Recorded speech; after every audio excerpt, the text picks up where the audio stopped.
오늘 시편 122편 1절 이하의 말씀으로 기쁨의 노래라는 제목으로 은혜를 나누고자 합니다.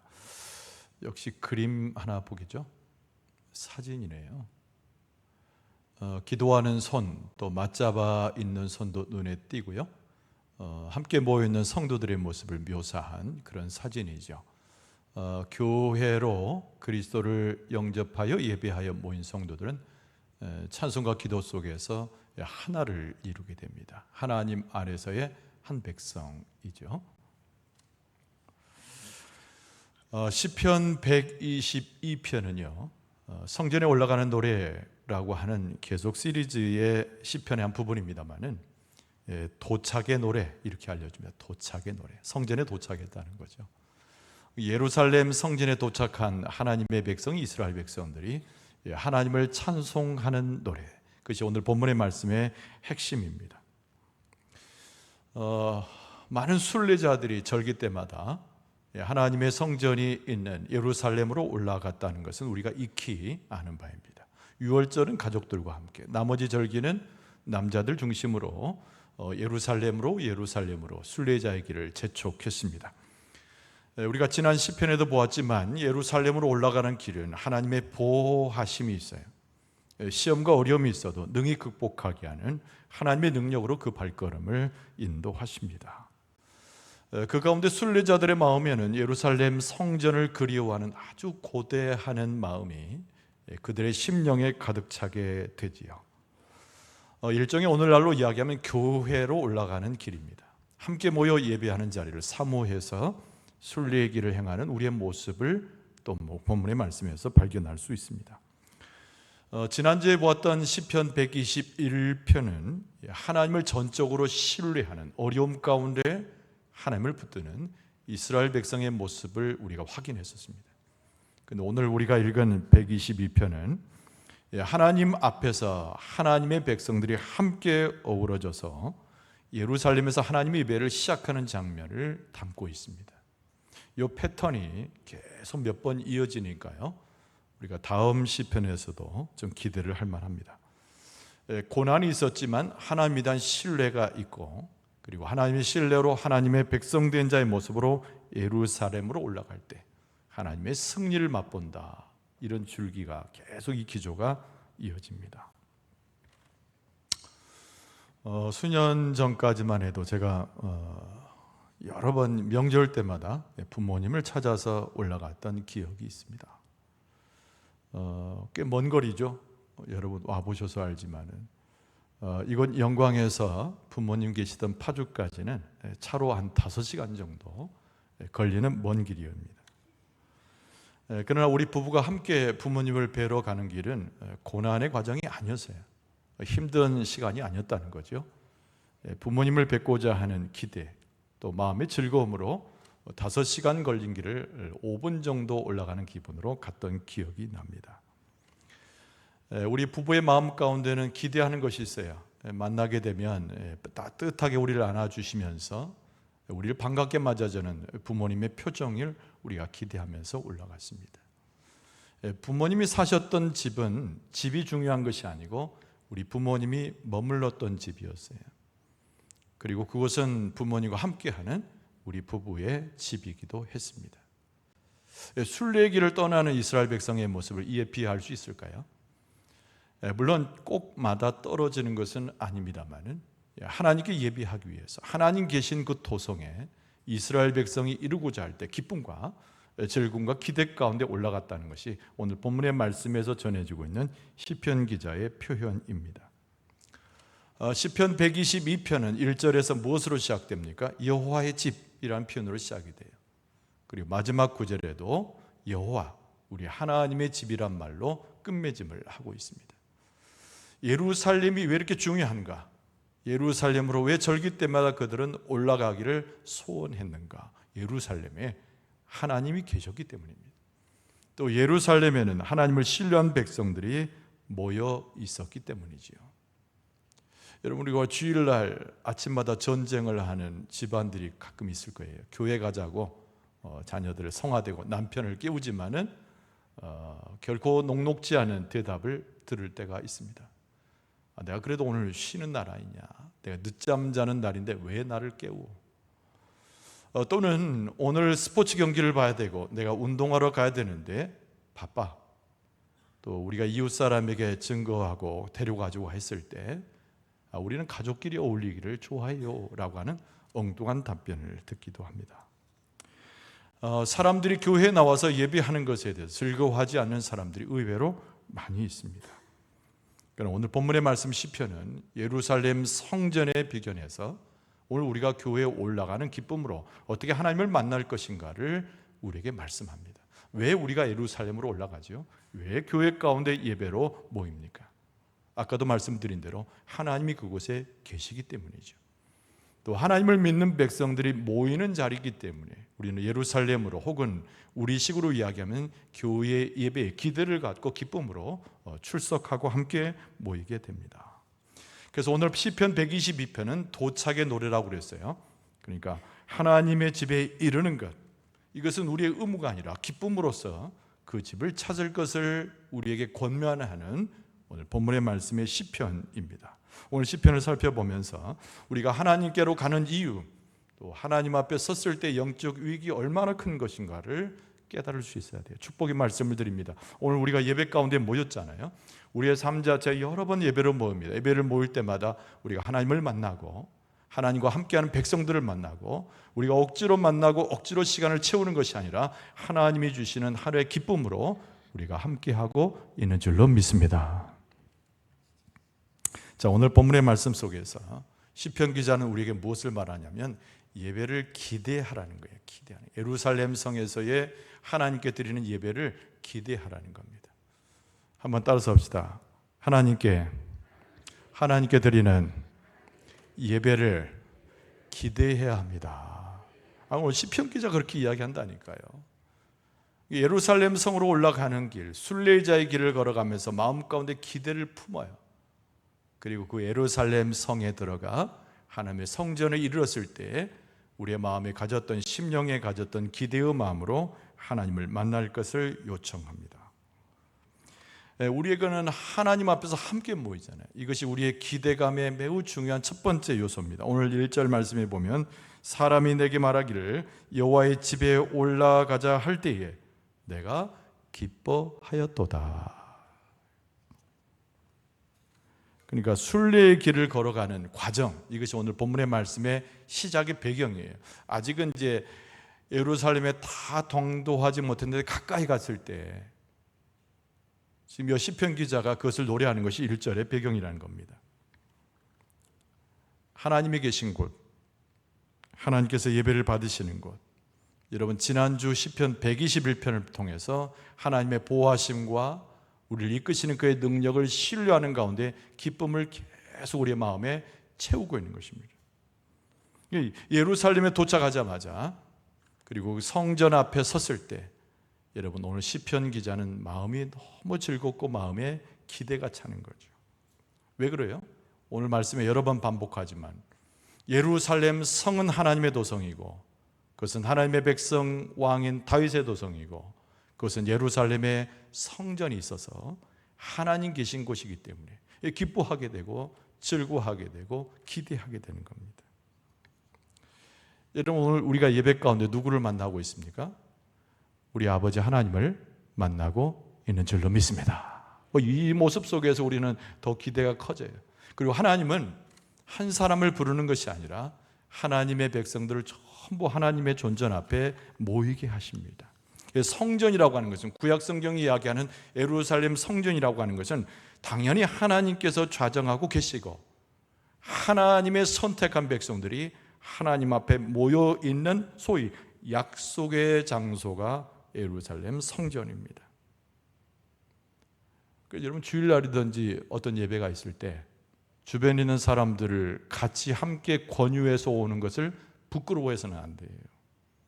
여러분, 자꾸 권유해야 됩니다. 함께 예배하기 위해서, 하나님의 기쁨을 함께 소유하기 위해서 초청해야 돼요. 얼마 지나지 않아서 그 사람이 하나님을 만나고 기쁨을 경험하게 되면 초청한 여러분들에게 감사 표시를 할 겁니다. 나와 함께 가자라고 말해준 당신은 너무나 내게 있어 귀한 존재입니다라고 이야기해 줄 거예요. 이 시편 기자는 어떤 감정을 가지고 있어요? 하나님의 예루살렘 성에, 예루살렘 성전에 들어가면서 하나님을 뵙고 하나님의 백성들과 어우러짐에 대한 큰 기대가 있었기에 다른 사람과 더불어 서로 초대하고 초청하고 함께 어우러져 가는 것을 매우 기쁨으로 여겼다는 거예요. 이것이 바로 세상에서 맛볼 수 있는 재물과 세상의 것들을 취하는 기쁨이 아니라 하나님께서 우리에게 주시는 영적인 기쁨이라는 겁니다. 하나님께서 여러분에게 영적 기쁨을 주실 때 이렇게 모여있는 우리들 가운데 축복과 은혜를 더하실 줄로 믿습니다. 그래서 히브리서 기자도 히브리서 10장 25절에 보면 모이기를 패하는 어떤 사람들의 습관과 같이 하지 말고 오직 권하여 그랬어요. 오직 권하여 그날이 가까움을 볼수록 더욱 그리하자. 예배를 독려하라는 거예요. 권유하라는 겁니다.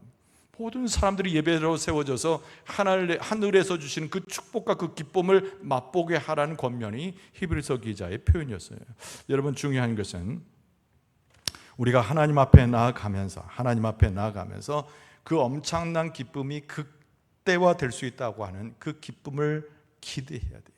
아니, 올라오는 것 자체가 기쁨입니다. 모여서 서로 권해서 모이는 것 자체가 기쁨인데 하나님을 만날 때, 직접 하나님을 뵐 때에, 하나님의 보좌 앞에 들어갈 때에 우리가 형용할 수 없는, 우리가 상상할 수 없는 하늘의 놀라운 기쁨이 내게 머물 것이라고 하는 그 기대가 우리 가운데 필요하다는 겁니다. 2절 말씀에 보면 이렇게 썼어요. 예루살렘아, 우리 발이 네 성문 안에 섰도다. 이렇게 되어 있어요. 지금 이 사람 발이 어디 서 있어요? 그 성문 안에, 예루살렘 성 안에 들어가는 곳에 발이 서 있는 것이죠.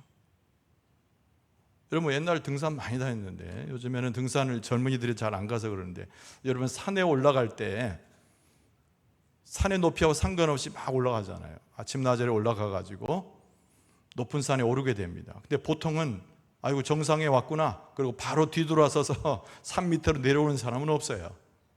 올라가게 되면 어떻습니까? 맑은 공기도 마시고 좋은 경치도 보고 옆에 있는 사람들하고 대화도 하고 먹을 것을 좀 싸 가지고 왔으면 거기서 나눠 먹으면서 기쁨을 누리는 그 시간을 만끽하잖아요. 지금 오늘 본문의 말씀 2절은 어떤 이야기냐면 우리 발이 예루살렘 성문 안에 이미 서 있다는 거예요. 이 서 있다라고 하는 표현은 머물러 있다는 겁니다. 다시 성 밖으로 나가지 아니하고 하나님의 곁을 떠나지 아니하고 그곳에 머물러 가지고 하나님이 주신 놀라운 하나님 나라의 그 기쁨과 즐거움과 형제들이 어울렸을 때 그 축복을 함께 경험한다는 겁니다. 이걸 기대하라는 거예요. 기대하라는 거예요. 억지로 오지 말고 의무적으로 예배에 참석하지 말고 기대하라는 거예요. 오늘 예배 중에 있지만 여러분, 하나님께서 산 위에 올라가서 정상에서 누리는 그 기쁨과 비교할 수도 없는 하늘의 기쁨과 축복과 그 은혜와 하나님이 우리와 함께 하심과 어우러짐의 우리 모습 속에 여러분의 마음에 기대감이 생기면, 그것을 소원하는 마음이 생기면 하나님께서 여러분의 심령과 우리의 모든 모습 가운데서 그 축복과 기쁨을 허락하실 줄로 믿습니다. 굉장히 중요한 거예요. 기대해요. 집에서부터 기대하고 오세요. 그러니까 이 시편 기자는 뭘 이야기하냐면, 내가 그 순례길을 걸어가서 각처에서 올라올 때 수많은 어려움이 있었다는 거예요. 그래서 내 마음에 갈등도 막 생기고, 그때 당시 우리처럼 교통수단이 좋지 발달하지 않았잖아요. 걸어서도 오고 좀 돈 있는 사람 낙이 타고 오고 그 정도였어요. 몇 날 며칠을 예루살렘으로 올라오면서 그 고통과 고난이 자기 인생에 비견할 만한 것이었는데, 이제 예루살렘에 설령에 올라오니까 하늘에 하나님을 만나는 기쁨이 있는 거죠. 그 기대에 가득 차서 들어와서 성문 앞에 딱 섰을 때 고지에 올라와서 주변을 살펴본 사람들과 비교할 수 없는 하나님의 축복을 기대하는 거예요. 오늘 예배가 끝나지 않았으니까 여러분, 오늘 예배 중에, 예배가 끝날 때 중에 하나님께서 큰 축복을 주시고 은혜를 주실 것을 기대할 수 있기를 바랍니다. 그게 믿음인 거예요, 여러분. 시간 좀 지나면 이제 끝나서 집에 가야지, 집에 가서 뭐 먹어야지 그러지 말고 지금 예배 시간에 와서 기대하는 거예요. 기대한 만큼 하나님께서 채워주셔요. 우리의 소망하는 만큼 하늘의 은혜를 부어주신단 말이에요. 할렐루야. 기대하시기 바랍니다. 할렐루야. 그렇죠. 시편 기자가 그렇게 권유하는 거예요. 오늘 본문의 말씀. 그러면서 오늘 본문의 말씀의 시편 기자는 두 번째 뭐라고 하냐면 하나님 앞에 예배하는 그 모습을 통해서 우리는 큰 유익을, 영적인 유익을 거둘 수 있음을 설명합니다. 한번 따라서 합시다. 예배에, 하나님께 드리는 예배에 유익을 거두어야 합니다. 그 기쁨만이 아니라 실질적인 영적 유익을 오늘 말씀에 묘사하고 있어요. 이것을 다 가져가야 되는 것이죠. 첫 번째는 뭐냐면 그리스도인 하나님의 백성의 친밀함을 누리는 것입니다. 자기 집에 골방에 있어서도 예배하는 것도 예배입니다.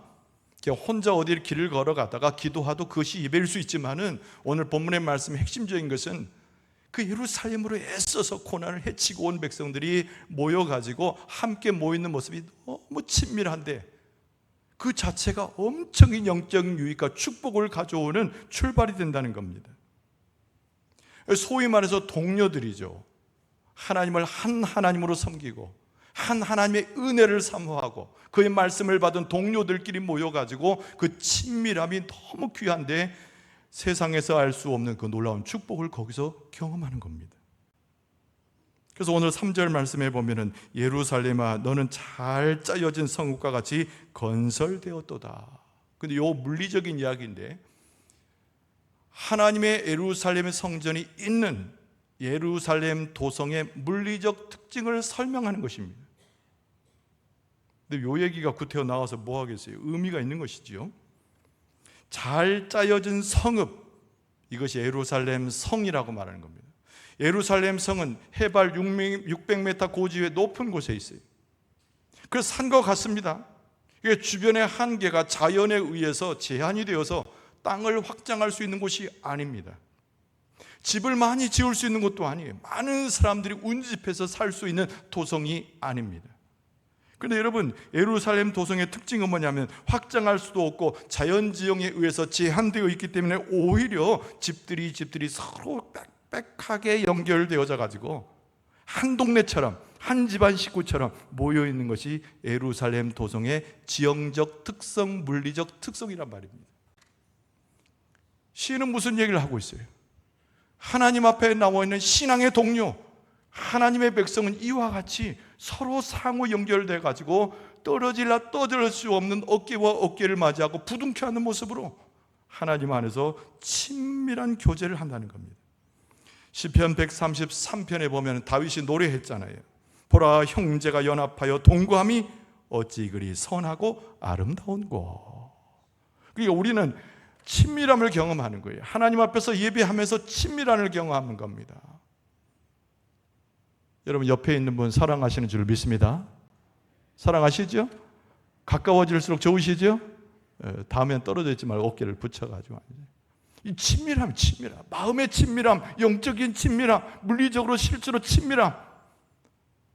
이것이 영적 유익을 가져온다니까요. 우리가 하나님의 나라 갈 때 혼자 가지 말고 남편과도 가고 자녀와도 가고 신앙의 동료와도 가고 우리 다 함께 한 사람도 빼놓지 말고 하나님의 나라 천국에 들어가게 될 줄 믿습니다. 우리 예배하는 모습 그대로 가야 될 거 아니에요. 이 친밀함이에요. 예루살렘 도성에는 하나님을 부정하는 이방 백성들이 들어오지 못합니다. 예루살렘 도성에는 하나님의 그 백성들을 해하려고 하는 그 악한 권세는 들어오지 못하는 거예요. 그래 하나님의 백성들이 빽빽하게 예루살렘 도성이 그 모습을 가진 것처럼 백성들이 빽빽하게 친밀함을 갖는다는 거예요. 그 예배에 우리가 함께 모여가지고 그 기쁨을 기대하고 왔더니 우리가 연합해서 이렇게 친밀함을 갖는다. 백성의 친밀함, 가까움, 이것이 영적 유익의 첫 번째 요소라는 거예요. 두 번째는 뭐냐면 하나님을 찬양하는 연합을 이루는 거예요. 여러분 4절 말씀에 지파들 곧 여호와의 지파들이 여호와의 이름에 감사하려고 이스라엘의 전례대로 그리로 올라가는도다. 여기서 뭐라고 나와 있어요? 여호와의 지파들이 여호와의 이름에 감사하려고. 여러분, 우리가 모인 목적이 있습니다. 우리 개인의 즐거움을 위해서 모인 것이 아니고 우리가 다 연합해 가지고 하나님께 감사하며 찬송하며 하나님 앞에 나아가려고 이 자리에 모인 줄로 믿습니다. 근데 오늘 말씀을 4절을 가만히 보니까 이스라엘의 지파 이렇게 나와 있지 않아요. 이스라엘은 12지파가 있는 거 우리가 상식적으로 알지 않습니까? 근데 오늘 시인은 노래하기를, 이 시가 다윗이 쓴 시예요. 다윗이. 근데 다윗이 쓰면서 이스라엘의 지파 이렇게 좁게 이야기하지 않냐고 여호와의 지파라는 말을 씁니다. 오늘 4절 말씀이에요. 그러니까 여호와의 지파라고 부르는 얘기는 유대의 혈연, 이스라엘 백성의 혈연 이상의 하나님을 섬기는 모든 백성을 총괄하는 것입니다. 여러분, 우리의 출신지가 다르지 않습니까? 우리의 나이도 달라요. 연령도 달라요. 생각도 달라요. 배경도 다릅니다. 여러분, 그 당시에 하나님께 예배하기 위해서 모든 장소에서 사람들이 몰려들었을 때에 그 사람들이 살았던 장소도 다르고 그들이 살았던 곳의 언어도 조금씩 다를 수 있고 그들의 생활 방식과 문화도 달랐는데 전부 예루살렘 도성으로 함께 올라온 것이죠. 그런데 그들이 연합해서 한 가지 목적만 갖는 겁니다. 4절에 나와 있는 대로 하나님께 감사하여 찬송하는 것입니다. 그런데 그들을 가르쳐서 다윗은 뭐라고 4절에 표현하고 있어요? 이스라엘 12지파 이렇게 이야기하지 아니하고 여호와 하나님이 세상 만방 곳곳에서 불러 모은 여호와 하나님의 지파가 하나님께 감사하려고 모였다는 말이에요. 여러분, 우리는 그리스도 안에서 한 지체라고 표현합니다. 아까 말한 대로 우리 생각도 달라요. 우리의 가치관도 다릅니다. 우리가 처해 있는 생활의 환경도 다릅니다. 부한 사람도 있고 빈한 사람도 있고 많이 배운 사람도 있고 그렇지 않은 사람도 있고 아무 상관이 없어요. 우리는 예수 그리스도 안에서 한 지파 한 형제가 되어서 우리는 한 몸의 지체이기 때문에 한 하나님께 속해 있는 여호와 하나님의 지체들인 줄로 믿습니다. 그래서 여러분, 로마서 12장 4절 이하에 보면 사도 바울이 뭐라고 말했습니까? 우리가 한 몸에 많은 지체를 가졌으나 모든 지체가 같은 기능을 가진 것이 아니니 이와 같이 우리 많은 사람이 그리스도 안에서 한 몸이 되어 서로 지체가 되었느니라. 예수 그리스도 안에서 우리는 한 몸이 되었다는 거예요. 앞으로는 예배 마치고 나가면서 악수하면서 그러세요. 우리는 한 몸입니다. 예배 시간 이후에 그런 소리 하면은 오해 사니까 예배 마치고 나갈 때만. 할렐루야. 우리는 그리스도 안에서 한 몸이잖아요. 그 기쁨을 누리면서 그게 영적 유익이 얼마나 컸으면 오늘 본문의 말씀 가운데 여호와의 지파, 여호와 하나님의 이름으로 모인 혈연도 초월하고 환경도 초월하고 문화도 초월하고 직급을 초월하고 그 사람의 권세도 초월하고 학식도 초월하고 부한 것과 빈한 것을 다 초월해서 여호와의 지파로 모여가지고 하나님을 찬송하니 이것이 영적인 엄청난 유익이라는 겁니다. 여러분, 세 번째는 뭐예요? 하나님의 말씀으로 지시를 받는 거예요. 하나님의 말씀으로 계시를 받는 거예요. 이 너무나 중요한 겁니다. 오늘 본문의 말씀 5절 말씀에 보면 거기에 심판의 보좌를 두셨으니 곧 다윗의 집의 보좌로다. 심판 얘기가 나오니까 뜨끔하지만 여러분, 여기서 심판이란 말의 어원적인 의미는 그런 뜻이 아니고 결정한다 그런 뜻이에요. 뭔가를 결정한다는 거예요. 여러분, 재판이 벌어지면 판사가 재판하지요. 그런데 여러분, 우리는 항상 우리의 심령 가운데 결정을 내려야 돼요. 마치 재판관이 재판에서 판결을 내리듯이 심판에서 무언가를 결정하듯이 우리는 하루하루의 삶과 순간순간을 지내면서 중요한 결정을 내려야 됩니다. 그런데 너무나 잘하는 결정, 이로운 결정, 최선의 결정은 어떻게 내려야 됩니까? 하나님의 백성으로서 그리스도를 따르는 그리스도인으로서 어떻게 결정 내려야 됩니까? 당연히 하나님의 말씀의 기초에서 우리의 모든 중요한 결정을 내려야 될 줄로 믿습니다. 그 모인 자들이 전부 하나님의 심판대 앞에서 하나님의 결정을 바라보고 하나님께서 우리에게 뭐라고 말씀하시는지 그 말씀을 들으면서 그 가운데 지혜로 모든 것을 결정하는 하나님의 백성의 모습으로 서는 것입니다. 우리는 어떤 길로 가야 됩니까? 생명의 길로 걸어가고 축복의 길로 가라고 하나님께서 원하시는 올바른 길로 걸어가야 될 줄로 믿습니다. 그런데 주의 백성의 모인 자들이 예루살렘 도성에서, 예루살렘 성전에서 하나님의 얼굴을 보고 심판하신 하나님의 역사를 보고 지혜를 알고 깨닫고 그의 말씀을 받아들이니 그 말씀이 내 심령과 삶의 기초가 되어서 판사처럼, 선지자처럼 자기 자신의 삶에서 잘 결정한다는 게 얼마나 귀한 영적인 유익이냐는 말이에요. 그래서 오늘 본문의 말씀의 뒷부분에 보면은 가장 중요한 것이 백성들이 모여서 서로 서로를 위해서 기도할 수 있다. 이 말씀이 가장 큰 유익인 거예요. 한번 따라서 합시다. 하나님의 백성인 우리들은 서로를 위해서, 공동체를 위해서 기도할 수 있습니다. 이게 엄청난 축복이고 이게 유익이라고 하는 것을 깨달아야 됩니다. 하나님의 백성을 위해서 서로 정기적으로 기도하는 거예요. 여러분 두 가지를 기도해야 됩니다. 첫 번째는 뭐냐면 예루살렘의 평화를 위해서 기도해야 됩니다. 오늘 6절 말씀해 보니까 예루살렘을 위하여 평안을 구하라. 예루살렘을 사랑하는 자는 형통하리로다.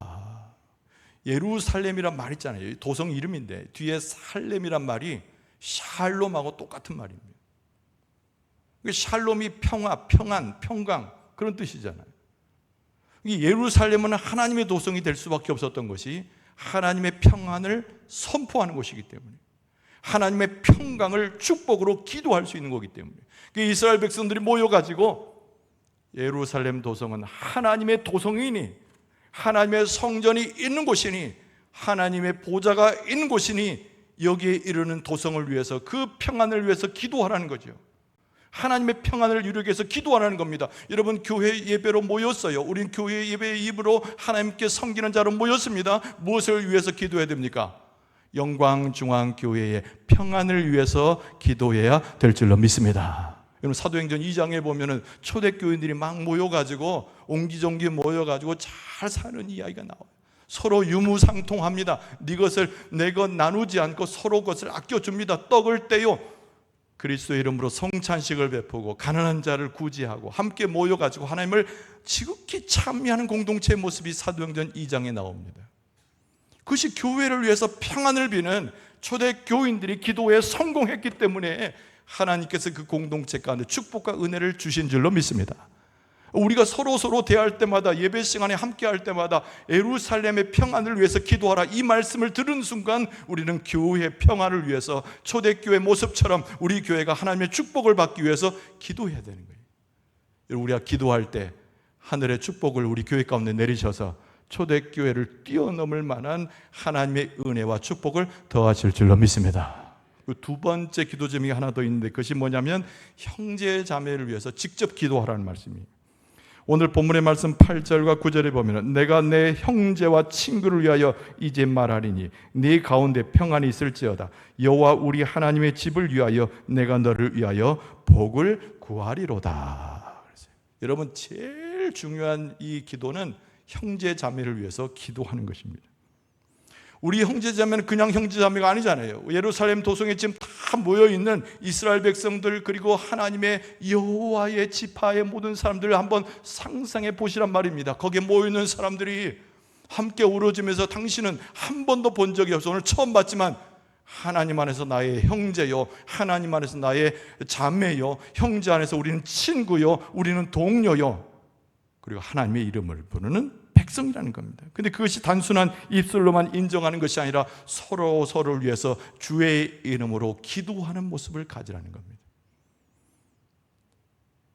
여러분 예수님께서는 두세 사람이 모는 것에 함께 하심으로 예수 그리스도의 이름으로 기도하는 것이면 무엇이든지 구할 때 하나님께서 들으시고 채워서 인도하시고 축복으로 함께 하실 줄로 믿습니다. 모였을 때마다 기도하란 말이에요.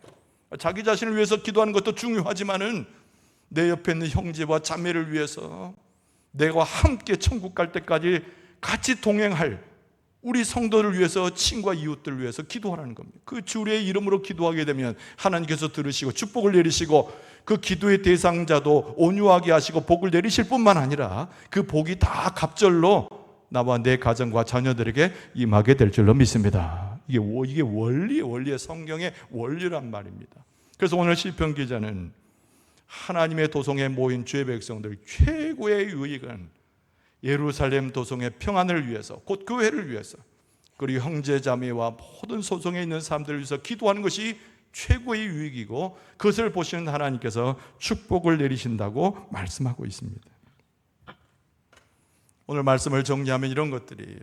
여러분에게 한번 여쭤볼게요. 여러분 하나님을 사랑하십니까? 하나님을 사랑하십니까? 한 템포가 늦으면 안 돼요. 하나님을 사랑하십니까? 그렇죠. 우리가 하나님을 사랑하면 어떻게 됩니까?